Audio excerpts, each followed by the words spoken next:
So I also just wanted to, now that we're recording, I just wanted to extend my warmest thanks to my co-organizer, Ziad Kiblawi.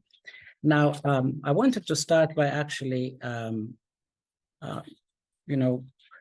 the basic questions is really why this particular series. So why this series? Obviously, the events happening are actually compelling, but what really made me spring to some kind of action of this kind is that the debate has been framed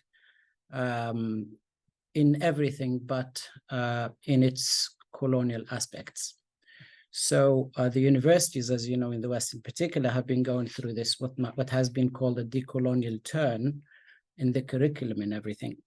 But when it came to this issue, there was everything really either passing silently or people are reluctant to frame what's happening in Gaza and in Palestine within the colonial and anti-colonial frame, mostly framing it within discourse of terrorist action or, for example, issues of human rights and so on, which is important. But so this is one way of reframing or counter-framing, if you like.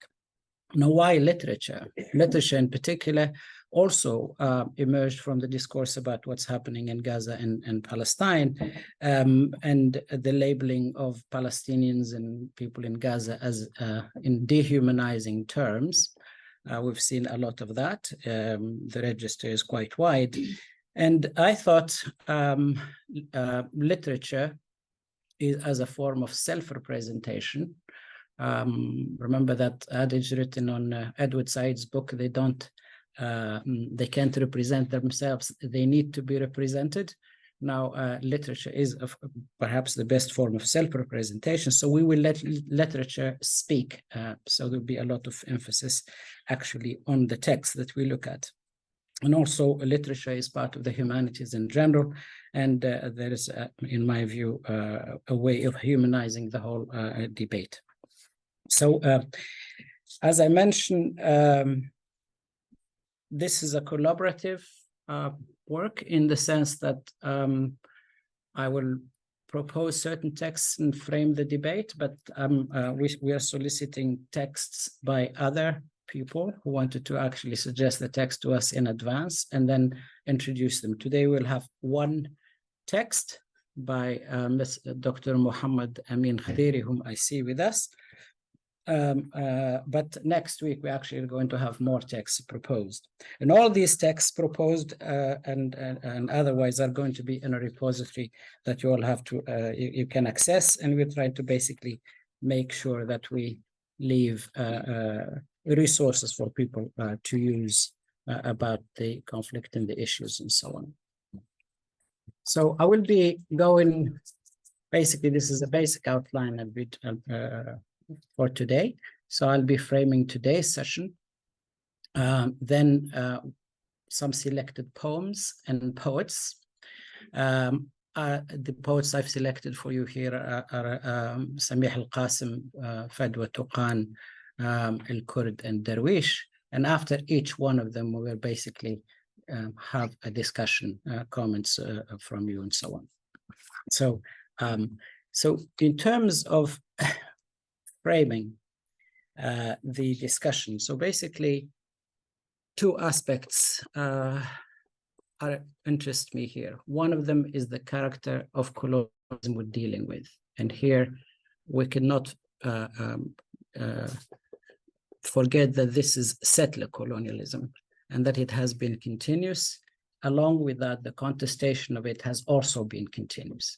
So I think this is the main one. Now, when you say settler colonialism, basically the concept of the land and ard is going to emerge as the most important concept, because that's really what at the heart of the contestation. So you'll see a lot of the poetry deals with this idea of ard, but also with all forms of life on that land, if you like, on earth. And here come the other issues of culture and identity and everything else. Now, the other issues that this conflict is perhaps the longest we all remember, which means that generation after generation, we actually have been witness to this colonialism and anti-colonial struggle. And in terms, and because it is a settler colonialism, one of the results of it is that it created a diaspora, a major diaspora around the world. And that diaspora is not only the only global aspect of it, also the global stakes. So for the anti-colonial movement, justice movements around the world, Palestine, it may sometimes slow or go to the background, but it remains the main locus or a key locus of contestations globally, but so generating all forms of solidarity and so on. But also the other aspects of maintaining colonialism, maintaining authoritarianism, maintaining forms of injustice have also been continuous and global, and they have a lot of stakes, as you can see in the news in this particular conflict. Now, in terms of why I'm starting this session with poetry, one of them is just expedient. Basically, it's easy to select texts and so on and work with that. But there is a lot more to that. Now, in situations of eruption of contestation, revolution, strikes, rebellions, everything, people don't really call on prose. Prose, and particularly fiction, tend to be slow and needs time and reflection and works back. Poetry can respond and has responded to emergencies. So it's actually the emergency and urgent literature par excellence. It has always been across the world, but in some cultures, obviously, poetry plays more significant role than others. So it's eminently usable in activism. You can quickly transform it into slogans or chants, and but also has the capacity of speaking to the particular moment in succinct, attractive ways, rhyming ways, if you like, rhythmical, and it follows the rhythm of the action at the same time. And it's also a lot easier to circulate. And obviously, with the new media, we have a major circulation of poetry. So in a sense, there is a natural fit between contestation and poetry. This has its problems, as I will mention in a minute. Now, another function of poetry and literature in general, and here we're interested in poetry, is that it works as a witness or a testimony. It registers things that are happening and keeps them. A third function, and not in any particular order, that in situations where acts of rebellion or acts of heroism or acts of resistance to justice or injustices get forgotten and they don't really have any way of being remembered, poetry functions as a form of memorialization, if you like. For them when time passes. In situations where we have partition, you have destruction, disappearance of heritage, or disappearance of land, or disappearing villages, as in the case of Palestine, for example, poetry tend to function as one critic called it, as a form of textual rescue. It actually inscribes, encodes what is going to disappear and rescue it textually, if you like. So we look for these signs. Another one, which is obviously very important for any act of contestation, rebellion, is it looks to the future. And in this sense, poetry can also be prefigurative. It can imagine futures for nations, and the examples are plenty from across the world. So these are not the only linkages, but these are some of the ones we want to discuss, and that allowed me also to make this selection for us to discuss today. Now I mentioned there are some problems with the close linkage between poetry and politics. So, for example, politicians really love poetry, because they have always done in the medieval times and other times. Poetry functions as the way, because of what it is that I described earlier, it can easily serve the purposes also of the unjust and the power that be. So therefore, it is liked by the oppressor as much as it is by the oppressed, so to speak, and it can run the danger of becoming propaganda and be instrumentalized and used as a form of propagating injustices and so on. But poetry is also ultimately, as we all know, is an expression of the self. So where is the self if you're actually focusing your poetry on communal issues, for example, or politics in the general term?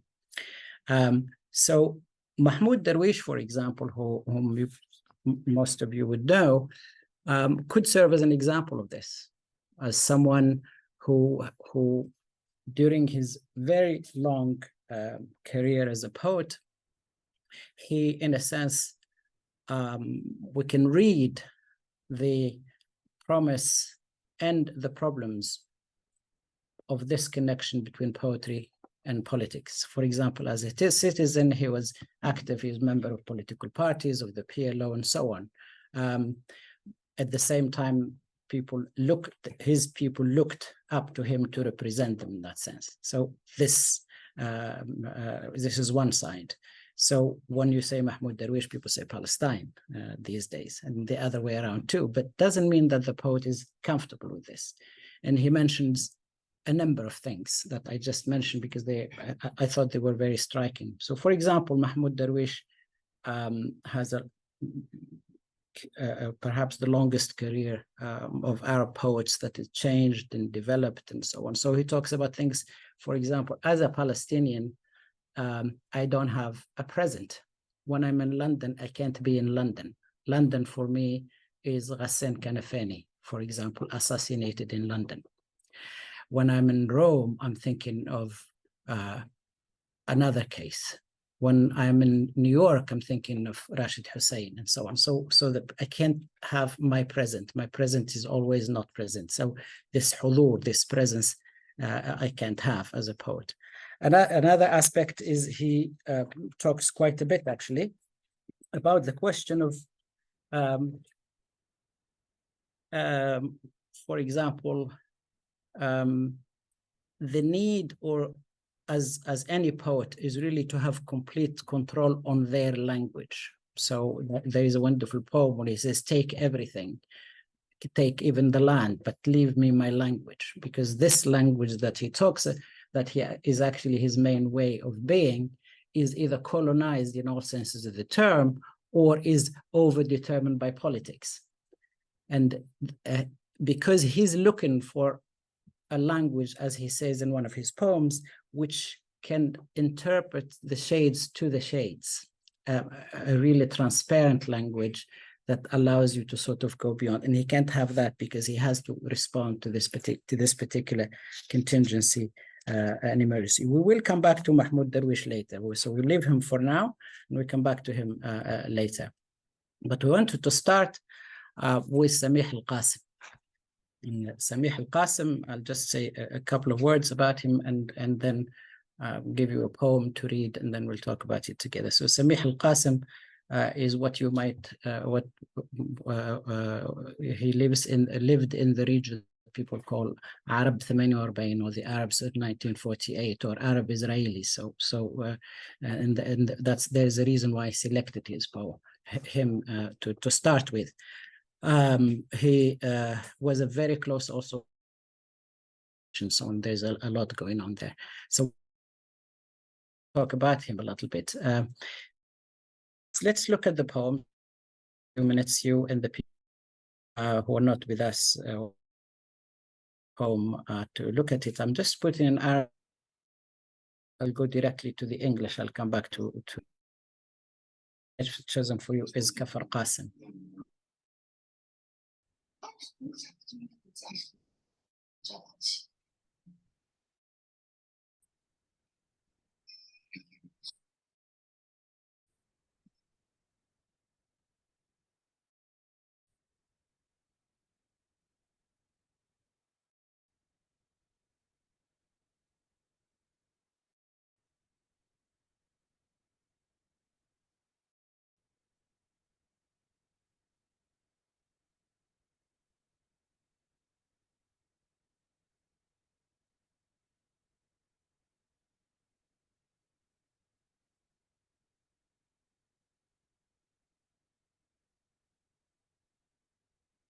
So even without knowing what Kafar Qasim is, any thoughts about this poem in relationship to the things we've been discussing, or indeed anything else? And those who are not with us, please raise your hand. We can take a small number of comments with each poem. So anyone from here or from the room or from wanted to say something about this poem?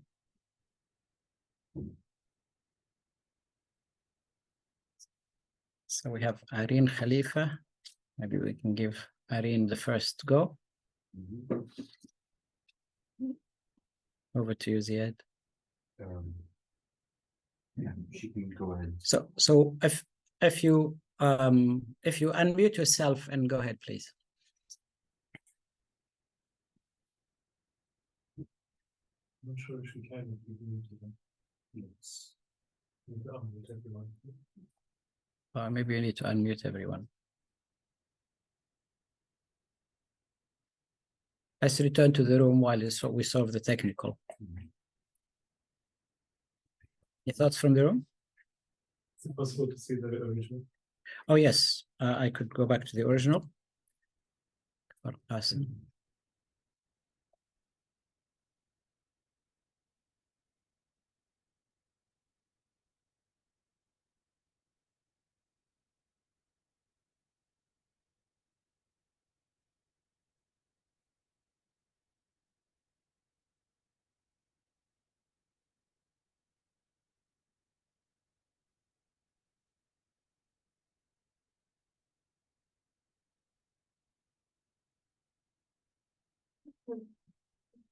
Any thoughts? Yes, please. This might be a bit primitive, but like at the beginning it kind of speaks of a lack of, like, even a lack of poetry, and then at the end it kind of, I don't know if this is true, but like using the like souls of the people as a way that it kind of like ingrains like their being, so kind of like a substitution of language that's engraved by people's like souls. I guess that's after they've passed away. Yeah. On land. So giving them a voice, so to speak. Yeah. Irene Khalifa, you can speak.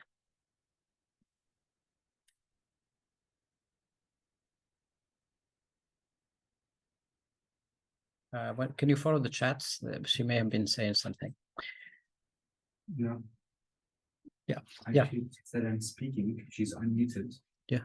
Oh, we can't hear her. That's probably a problem with her microphone. Georgia? I was just gonna say, also we were talking about questions of land. It's also the rights to being buried, to having kind of decent burial, with a rose, something to remember by, which again is inextricably connected to actually being buried in land, not just unable to be found under rubble. Yeah. To mark something or have it recognizable. I mean, he uses the words we can say, the idea. I mean, return to English. He uses the exact names, monument, memorial, and so on, and until we get perhaps solve the microphone issue. So the basic story of Kafar. Want to say something? Okay, go ahead, Hiba. Shukran, thank you. Can you hear me? We can try. Go ahead. Can you hear me? Yeah, go ahead, try. Okay. Also, I wanted to comment on the word shame, in the sense the shame of not having a monument or a memorial or a stone to bear their name. So the shame, nothing. So that struck me, I must say, as something very significant. Um, very much so. So I just wanted to focus on the word shame and the meaning, الإحساس of the shame. Okay. Thank you. Feeling of shame, not expressed. We have Sabrine. Yes, can you hear me? Yes. Let me start my video as well. So I wanted just to comment on the meta literature part here, right? What I found it quite common in Palestinian literature, and especially poetry, when we are writing poetry and at the same time denying its power. So the second line here, neither a line of poetry to delight the murdered. It makes you really think then about what the poet think about making poetry. If it's not to delight the murdered, so what is the function of poetry then? Why is this poem being written? Yeah. It makes me really wonder about the function that the poet is thinking. Yeah. While writing. Thank you. So if we take Kafar Qasim as a major incident in Palestinian memory, of this group of villagers who basically went to the fields, and then in their village suddenly a curfew was announced with an order to shoot, and they had no idea, and they arrived after the curfew and they got shot, and then obviously no one was allowed to talk about it, and therefore they didn't get the burial, they didn't get the monument, they didn't get the recognition. Historically, obviously, they ended up having all of that. There's a film, Kafar Qasim by Alawiya. There's a poem, Kafar Qasim by Tawfiq Ziyad, and there is this one. So in a sense, they are deprived of all of this, and here I am monumentalizing, memorializing this loss and marking it on the map of memory. Shall we go to the next poem? I'm going to the next poem by Samih Al-Qasim, and it's talks about a village. We stay within that, but this one, I'll just put it in English first for most of you to be able to read, maybe with a minute for every page or so.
I'll put the Arabic on the screen again for people who wanted to take their time reading that. But any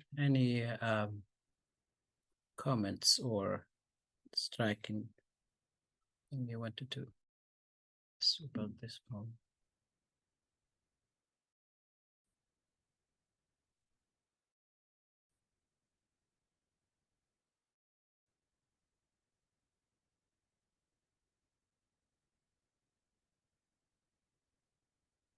So if we frame this again in the first framing we put, which is settler colonialism, this is clearly a case where the land sort of changed hands, if you like. There is obviously a complex number of reasons. And it's not only the direct colonialism, but actually here there is almost a trial of the idea of civilization, between brackets, so to speak, is that is here complicit in the what happened, which obviously ends up disappearing. And so there's a lot of commodity going on, and then the land itself ends up being like a commodity without regard for what inhabits the land, who inhabits the land, the culture that animates it, the identities linked to it, and so on. Is just so while you could have a depopulation or an exchange of villages for political reasons, for transfer of populations, for settling accounts, whether religious or otherwise, you could also have that done in terms of a commercial way. And both of them obviously meet in this particular case. And obviously, I mean, there are plenty of literature to read about what happened to the Palestinian villages. I mean, Ilan Pape is one, Al-Khalidi, both Khalidis actually wrote one. One did a pictorial history, and another one did more a narrative one about the disappearing villages. But then when these, and Mahmoud Darwish, for example, he himself obviously was born in El-Birwa, and a village that no longer exists. And it was one of the early casualties of 1948. And disappeared, is no longer on the map, so to speak. So while that village is no longer on the map, what remains on the map, in a sense, is the attempt to actually keep it, inscribe it, remember it in the poetry in this sense. So it became even some form of metaphor in Palestinian poetry, Mahmoud Darwish in particular, to talk about how you lose any connection or anchor with where you come from, specifically. With that, of course, disappears your childhood and connections and so on. And there's quite a bit about that. Any comments or reactions or parallels or anything you want to draw attention to before I move to another poem, and this time is by Fedwa Tuqan. And so Fedwa Tuqan, I mean, as you can see here she's memorialized, so to speak, in a stamp, official stamp. So much is her presence in the Palestinian literary and also resistance scene. And we wanted to look at one poem by her called Hamza. I'll just go directly to the English then. Is there a way of making that top line disappear? That one there. Oh, actually, you can see it. I don't see it here. You're good. Okay.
I'll return to Arabic in this case. And in this one, also I'm inviting, as the poem itself does in this case, it really draws attention to its form a lot. And I wanted us not to forget that we're actually dealing with poetry and people actually think about how to formulate their poems. We had a hand, I think. Is it Hiba? Yeah. Oh, Ilham was before me. Okay, so Ilham, go ahead if you're ready.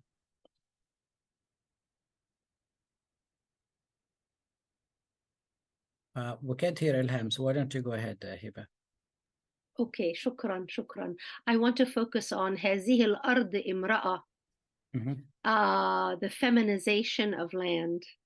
I've seen that and heard that many times, but there's a lot you can say about that, how the الأرض امرأة, الأرض is feminine. I'm sorry, I mean, I have examples from Egypt. Basra Bahia, the person, the woman, is really and with all the meanings that come with the woman, the strength of the woman, the keeper of the home and of raises the children, I mean, all of those that imagery, I see that in there, and it's beautiful. Yeah, thank you. In the next poem, we will come back to the image of the woman as well, but it's well spotted there. Let's just have another round before. I think we go back to Ilham if she's ready. Okay, then how about Ponda, Suradi, and Manar Mahlouf? There are three people I think want to speak. Manar Mahlouf, can you hear me? Yes, you go ahead, please. Masal Khair from Haifa. Thank you, Professor, for organizing this. It's really refreshing to have this seminar in this time. I work on Palestinian literature, but prose and the novel in particular. But I can see some, parallel trends and themes between these poems and novels, Palestinian novels, and we can speak about a triangle between land, blood, and the continuity. Basically, the overarching theme is continuity, and the link between epistemic and physical continuity. So whereas the stone or the land can be sold, taken, hijacked, confiscated, demolished, all that, the physical can go away, can be taken away. But what the Palestinian holds, what remains for the Palestinian is the narrative, is the memory. So, and Palestinians link that. I'm sorry, my dog is barking. Palestinian literature links that in blood continuity. So that's why we see in this poem and in previous poems the issue of blood and womb and blood links. And blood links are the physical and the epistemic in one go, because we can think of genes, genetic continuity, as a form of information, passing on genetic information, but it is in a physical form. So the issue of wombs and blood and continuity to future generations is extremely interesting to see in these early poems. So that's what I find at this moment. So, but thank you very much. Thank you very much. Greetings. Is it Manar, I think? Yes, Manar.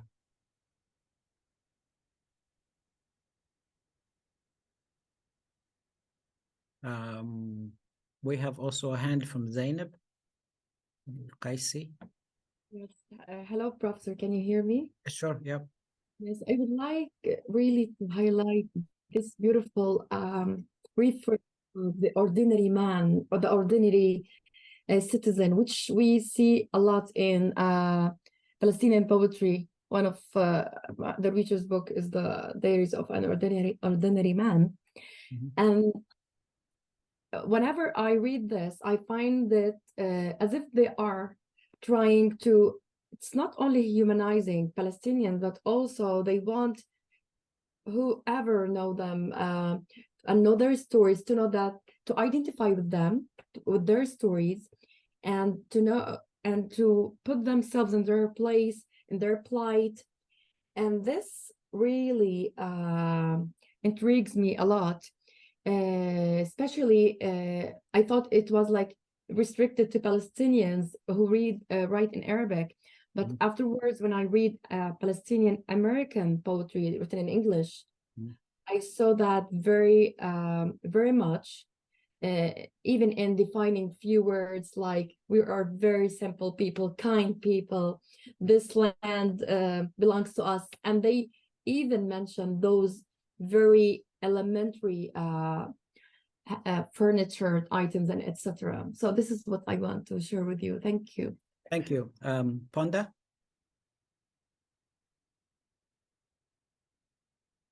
Could you unmute yourself?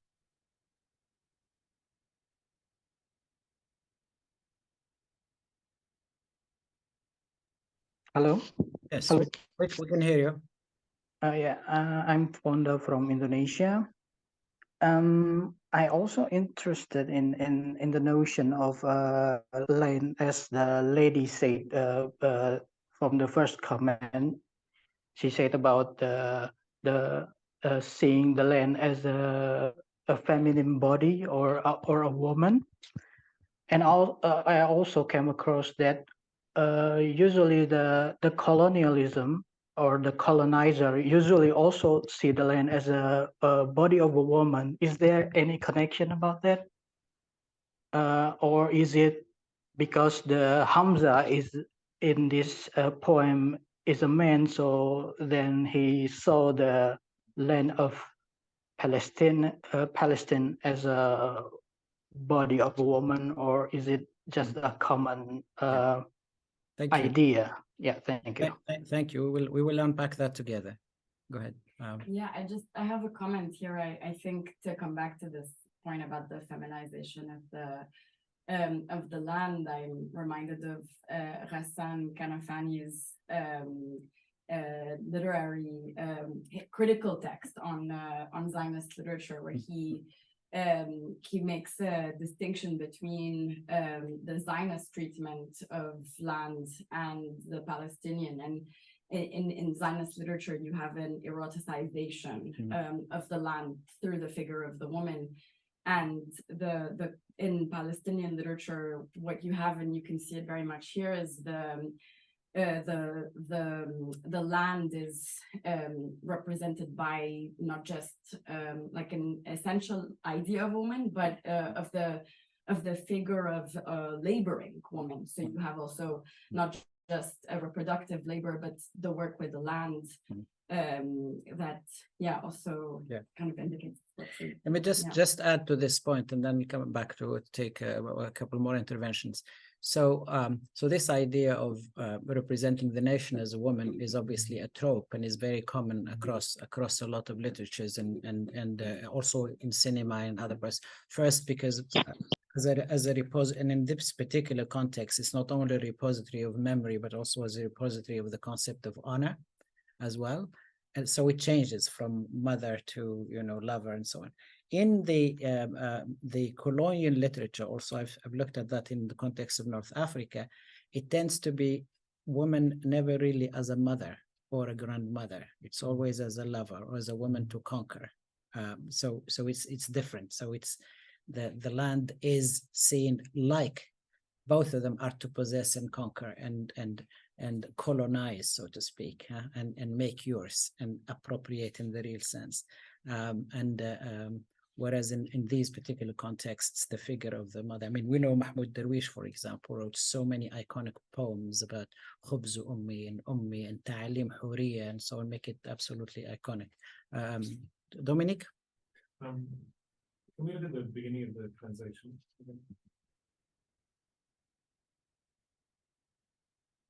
Who is the translation from? Actually, I couldn't pin down the translator. It isn't, I think it's very unfortunate to use Yeah. the word ordinary, Uh-huh. because it doesn't say that. In You know, Arabic. The power of the Arabic. Yeah. You know, he is a single person. Yeah. But he is from my town, like every other person who is Basit. there, which is a completely different thing to saying someone's ordinary. Yeah. Because it means that Hamza represents every single person in this small town, right? There's a solidarity and a power that doesn't exist in that Yeah. translation whatsoever. Yeah, It absolutely. doesn't talk about ordinariness. Yeah. It talks about representation. Representation. It talks And, as a- and literally use it كقوم البسطاء, like my simple and gentle people. So yeah, so that gets it's very lost. powerful Gets statement. lost in the translation. It says. I think we have also somebody. Is it Areen Khalifa? Hello, can you hear me now? Yes, we can hear you now. Yeah. Well, as a professor of poetry, this reminds me of the romantic genre in general. I mean, it talks about ordinary men. It talks about innocence. Ordinary means innocent, you know, in that sense. Mhm. And it talks about nature. So it has all the elements of romantic poetry. It reminds me of Wordsworth. And the purpose of that, I think, is, again, to connect the Palestinian with nature, with the land, with the environment in general. The closer to environment you are, or to nature, the more innocent you are. You are not the oppressor for sure. It's like giving you legitimacy to the land and a romantic vision.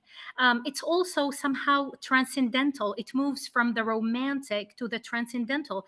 As one of my colleagues said, it reminds her of American poetry, and that's for sure.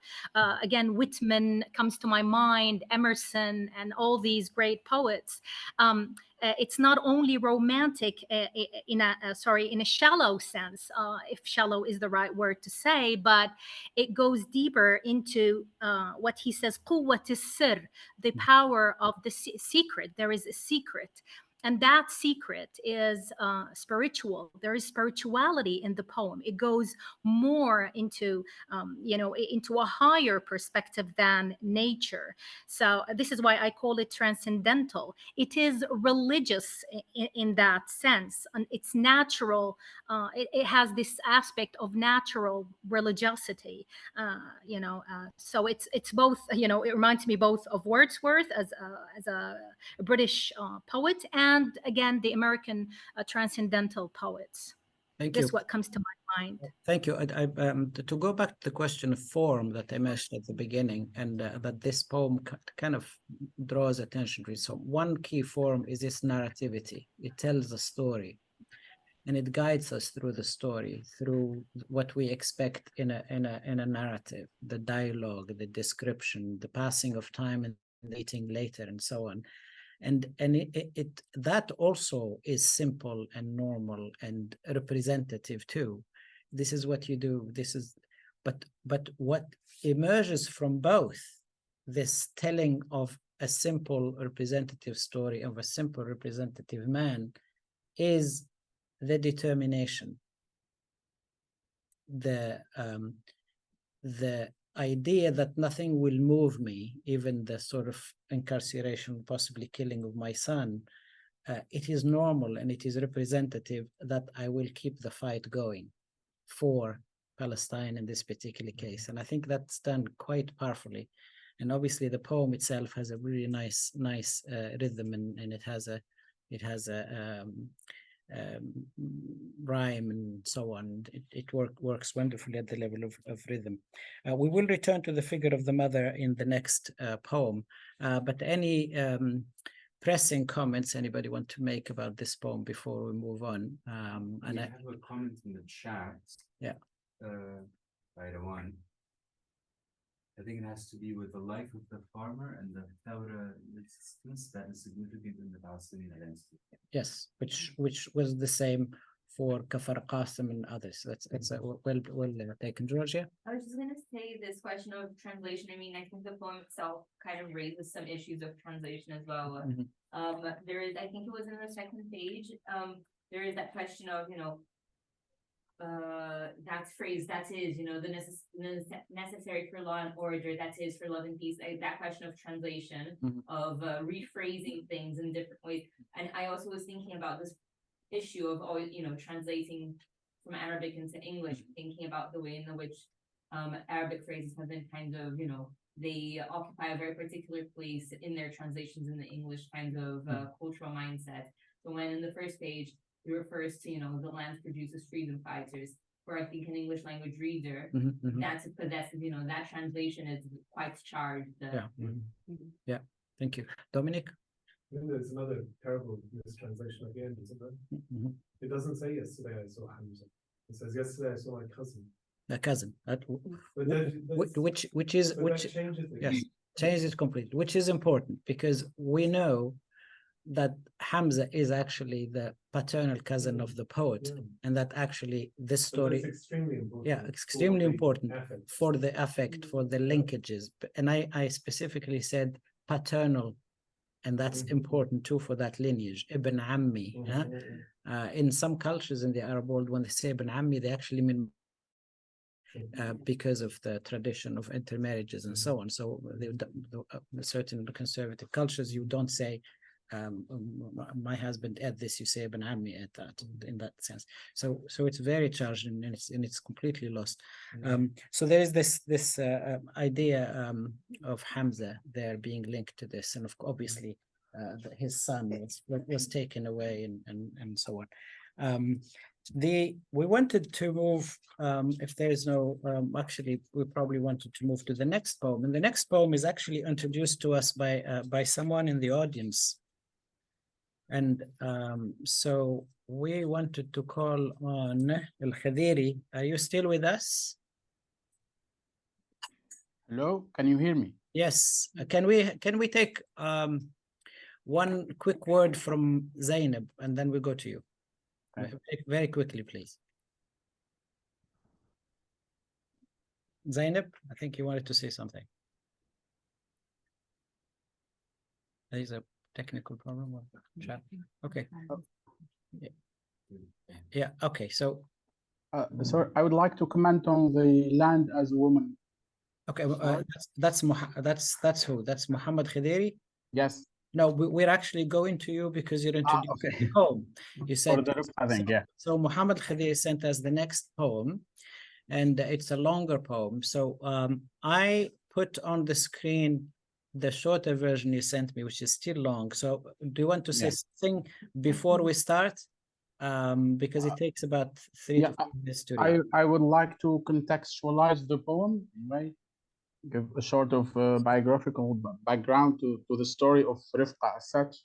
Okay, so I have the picture of the poet for you. Yeah. So Muhammad al-Kurd, I mean, his poetic debut Rifqa is basically entitled after his late grandmother Rifqa, who died in. Can I say that this is written originally in English? Yes, it is written originally in English. In 2021. A year after his grandma died, aged 103 years. She was born around the year 1917, which is redolent of the infamous Balfour Declaration. So Rifqa has witnessed the 100 Years' War on Palestine, to borrow the title of Khalid's book. While in 2009, Israeli settlers took over her home in Sheikh Jarrah, East Jerusalem, and the house was divided by like plasterboard as the settlers invaded or occupied half of it in an attempt to Judaize East Jerusalem and change its Arab and Islamic character, but also the demographics of the city, as we know. Now, Rifqa, as a guardian of collective memory, despite being afflicted with dementia in the last years of her life, did not forget the Nakba in its grisliest details, as it were. And as he was composing those poems in 2021, Muhammad al-Kurd was actually facing imminent eviction along with his family. And the family lawyer was attempting the impossible task of persuading the settler judge to rule against settlements. He comments on this as follows: a zebra at the mercy of the jury of hyenas, as he metaphorically put it. Now, the poem chronicles... Shall I put the poem for people to read? It's an abridged version of it upon the request of Professor Mohamed-Salah. Yes. Okay. Let's look at it. Give us 3 minutes to read it. Okay. Please.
If you don't mind, Mohammed, I just wanted to hear from people what they thought before coming back to you for closing. Of course.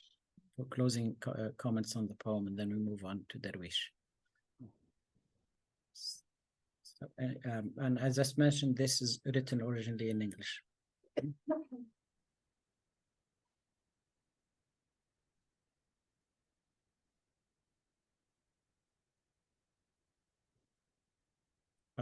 Zainab, I see. Yes. What I love the most about Mohammed al-Kurd, that he took the English language and started his two-party discourse, that he's retelling the story, he re-emphasizing the facts, and I can describe his poems as a prosaic. For me, it is a resistance poem that gives two parts, documentary and testimonial. He's testifying for the memory of his memory and his grandmother's memory in a very subtle way, that he reconnects his life with her, and highlights the major events in the Palestinian history, the Nakba, the Naksa, the other wars, and he alludes also to other invasions. What also is interesting about this poem, it introduces the contemporary evacuations of houses, which happens in Sheikh Jarrah. And this poem accompanies his media coverage along with his sister through the Instagram, and it opens, we can say, like, it opens a new phase for the West to preview the Palestinian of the question of Palestine from a different perspective, because he now speaks and also shows. So this is a preliminary commentary on this one, but it is very amazing, and I love all of his collection. Thank you. Khadija? Thank you for sharing this excellent poem. And I think that we can add a subtitle to it, that it is an intergenerational poem, 7 decades of the same stories, land being stolen, people being displaced. So what she or what Rivka has lived decades ago is still very well on the move in Palestine. So what Mohammed is talking about is something that Gaza is undergoing now, which means if we are to add other lines to the poem, it will make sense all the time. This is what I loved about the poem, is the intergenerational memory that's living through the lines. Thank you. Georgia? It's just interesting, I think, just connecting to Hamza that we were looking at before. 2 things that are quite striking to me. First of all, is the question of narrative here. So again, we have a sense of the poem kind of leading us through a narrative, but here marked by the dates that are kind of very kind of obviously leading us through the story. But also the question of kind of representation, because if it was mentioned that ordinary didn't really capture that sense of being representative, and here that's kind of overlap between the individual and the collective. You have the wrinkled faces in the plural and the wrinkled faces in the singular, kind of marking the poem of the sense of how the individual and the collective seem to be always intertwined, and ending also on that sense of the organized, the plural, the ongoing, the sense of individual events also taking part in a collective whole that is organized, that is ongoing as well. So another obviously alternative word to intergenerational, and I think it's quite discussed, this term is transgenerational. And the idea is in that also involves the idea of transferring the memory from one generation to another, and this is very clearly the case here. So, but what the memory that is transgenerational here is not only the memory of suffering, but it's also the memory of resistance, and that's where this poem also connects with the poem about Hamza. We know that his son is already a fighter, and he was, and so it passed on. But also this question of these punctuated by specific dates, that those dates themselves are a memory, are really charged dates. They are something in and of themselves. When you say 56, 36, 48, 67, and so on, and 2021, 23, and so on. Yeah, these are key dates that have a life of their own. But it also, this idea of the metamorphoses of the Nakba while it stays the same, and I think there is a lot to be done with that. Yes, it's a metaphor that people always talk about Nakba, the next Nakba, that Nakba is going to do, and so on. But is it the same? Is not the same? How does it transfer? What doesn't transfer? On both sides, the mentality of producing a Nakba and the mentality of suffering a Nakba, another one. I see Keshav Ben Sal. Yeah, am I audible clearly? Yes, we can hear you. Try again. There is an echo. Okay. So I'm intrigued by the line on the second page that comes after the grandmother is chased away.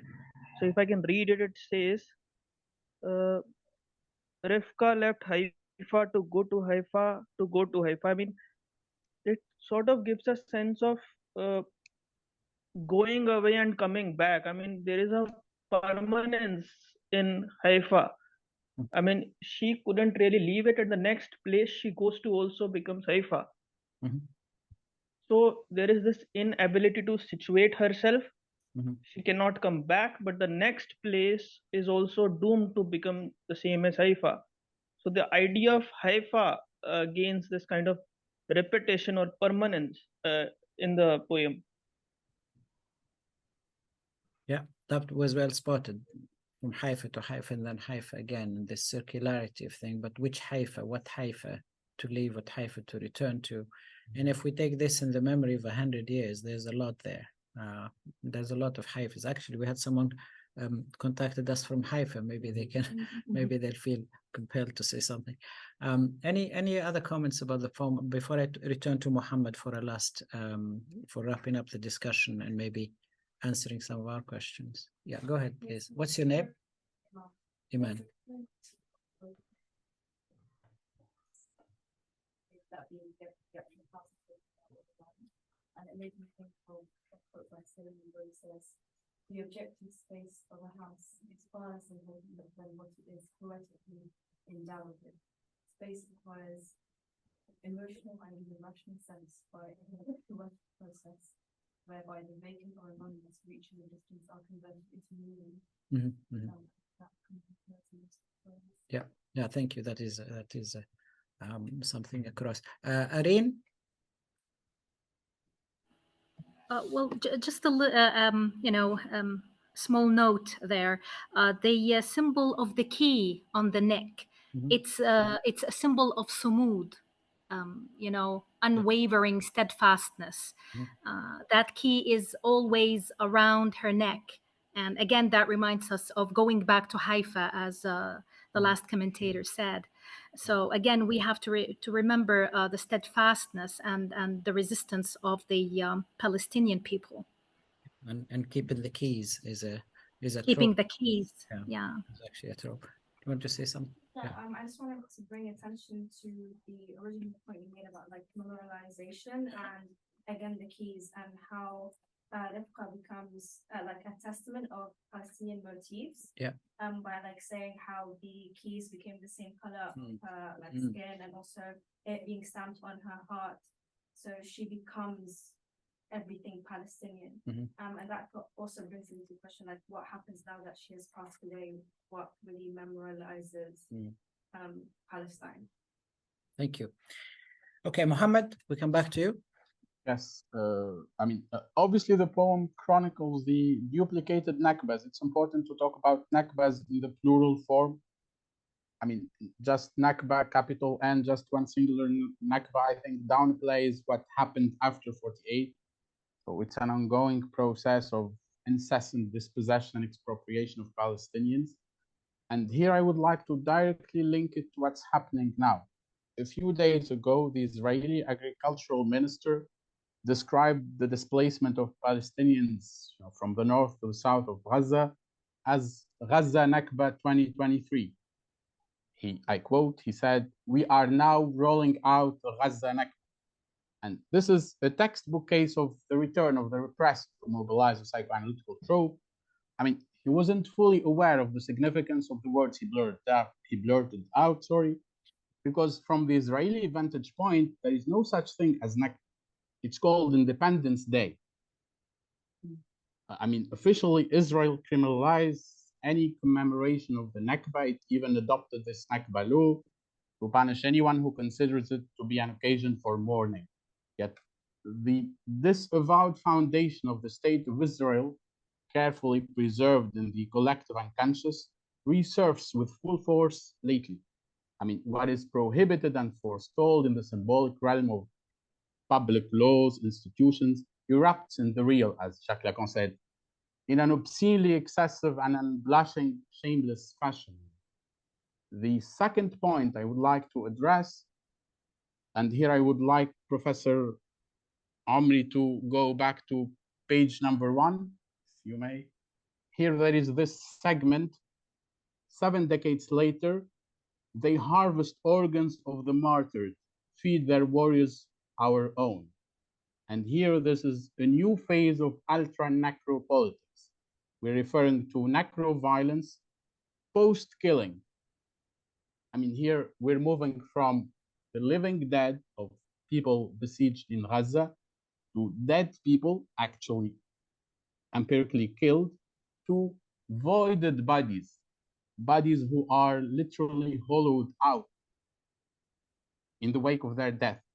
And this is actually a new phase of, I am tempted to call, ultra-necro-political violence, which, after evacuating the people, evacuates the bodies of the dead people. A redoubling of evacuation, as it were. Mohammed, I think we will all benefit if you have a piece written, published about this, to actually send it to us, and we'll put it in the repository to read. It was actually an academic paper, basically, mobilizing Bakhtin's chronotope, this time-space nexus. Okay, so Yeah, this is obviously also academic and non-academic audience at the same time. Of course. So we will work. We'll add that to our reading. Now, I wanted actually to move a little bit because we're pressed for time. Thank you, Mohammed, for this wonderful contribution. It took us in a whole different direction, but there is a lot. Thank you for having me. Yeah, but there is also a lot of continuity with what we're doing. Now we return to Mahmoud Darwish, who is actually quoted in an epigraph to Rifqa, to the poem. Yes, at the outset of the poem. Yeah. So there is a connection there, and obviously Mahmoud Darwish. I selected just two of his because we may turn to him in exile, but let me just here selected two poems of you. We take them in turn. In the first one, I have the English one only because we can actually hear Mahmoud Darwish on YouTube and so on. My first link might not work, but we could try it. But my second link, which is the one I wanted to close with, actually should work. So let's look at this particular poem and really read backwards as well. Read the other poems and things within it. I'll stop talking so you can actually read.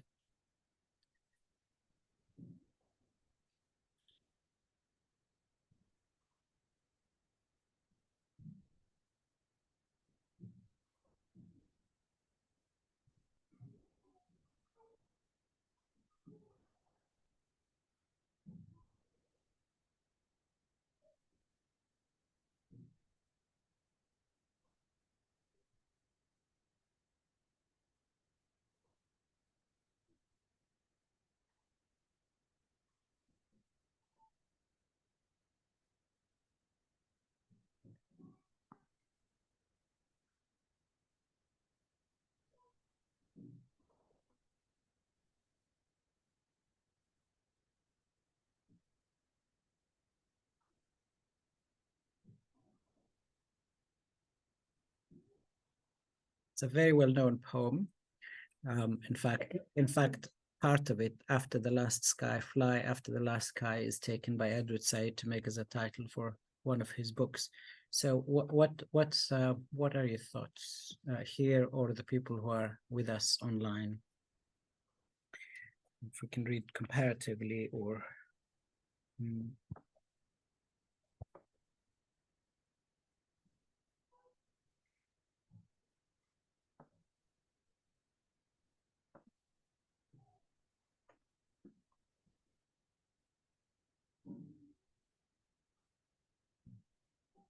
we seem to have chats that I can't follow.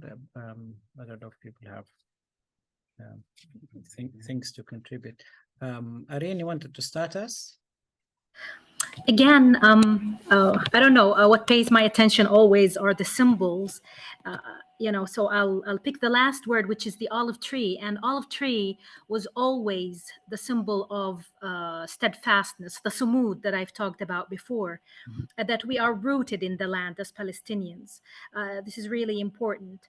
But again, the symbol of the blood, Mahmoud Darwish is not always pro-peace. I mean, sometimes he's using the blood. It could also seeking, let's say, within quotation marks, violent resistance or physical resistance, if you wish. So the olive trees must have like the blood of martyrs in order to live.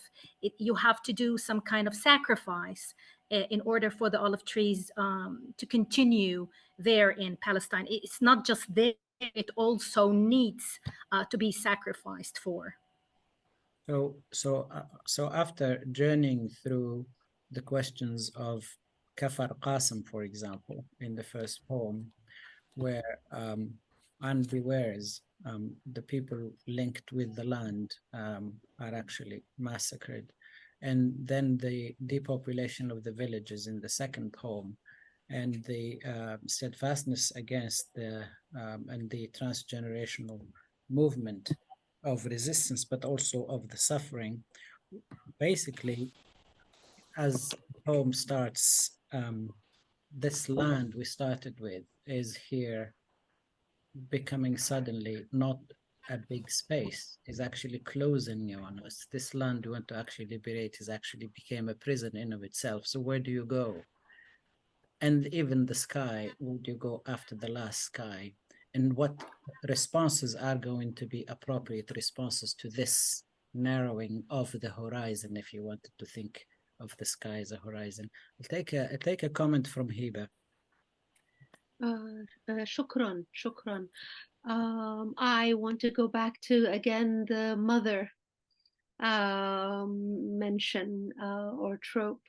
I wish the earth was our mother, so she'd be kind to us.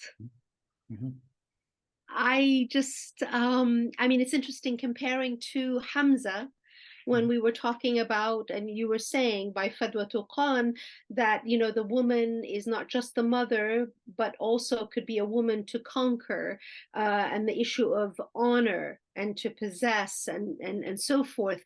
But here he's appealing to the earth, and wishing it was our mother, the mother al-Hanin, Hanin al-Umm, you know, the love of a mother, so that way she'd be kind to us. Thank you. Beautiful. Yeah, thank you. Beautiful indeed. Let's take a comment from Keshav, and then I want to move to the second poem. Keshav? Okay.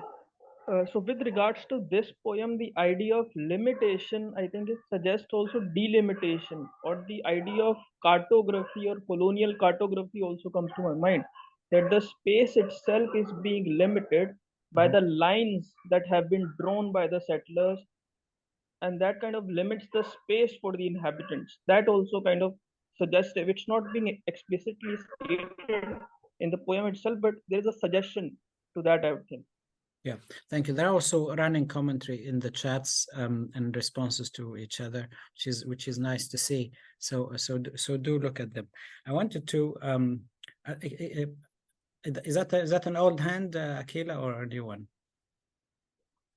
Okay, so I'll just move to the last poem, and is again a poem by Darwish. It's actually an iconic poem. It's a poem that you will many would know, On This Earth.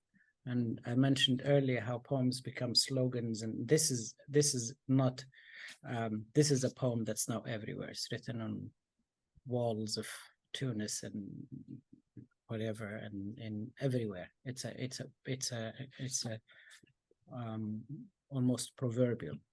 So let's look at it quickly, and then a few words about it, and then I will leave you with the voice of Mahmoud Darwish reading it. And we have to leave the building at 6. Yeah.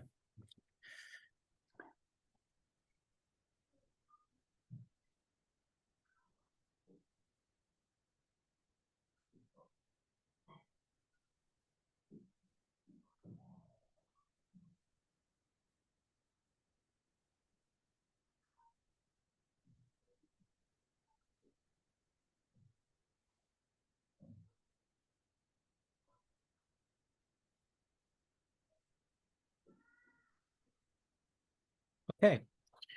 Any comments? It's quite striking. Yeah. The armor of bread, it's kind of like signifying again the idea of normality and, you know, feeling homely. Yeah.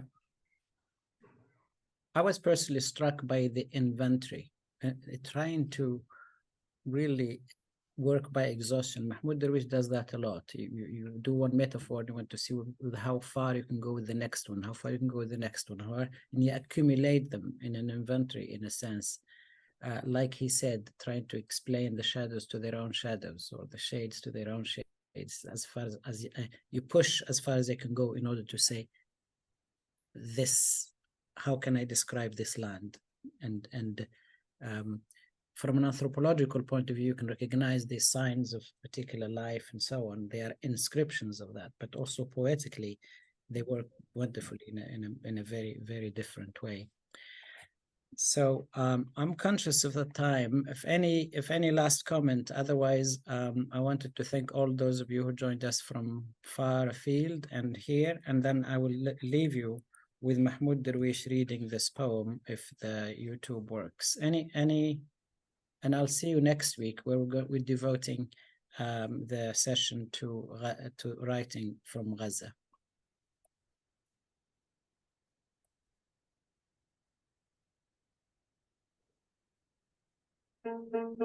على هذه الأرض ما يستحق الحياة، تردد إبريل،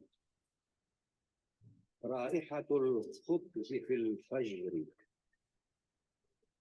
تعويذة امرأة للرجال، كتابات أسخيليوس، أول الحب، عشب على حجر، أمهات يقفن على خيط ناي، وخوف الغزاة من الذكريات. على هذه الأرض ما يستحق الحياة. نهاية أيلول، سيدة تترك 40 بكامل مشمشها، ساعة الشمس في السجن، غيم يقلد سربا من الكائنات، هتافات شعب لمن يصعدون إلى حتفهم باسمين، وخوف الطغاة من الأغنيات. على هذه الأرض ما يستحق الحياة. على هذه الأرض سيدة الأرض، أم البدايات، أم النهايات، كانت تسمى فلسطين، صارت تسمى فلسطين. سيدتي، أستحق لأنك سيدتي، أستحق الحياة. لا تفوت الاشتراك بقناة أدبنا. Thank you all very much, and I'll see you. I hope to see you all next week, and tell your friends. Okay. Bye bye. Thank you. Goodbye. Thank you. Goodbye.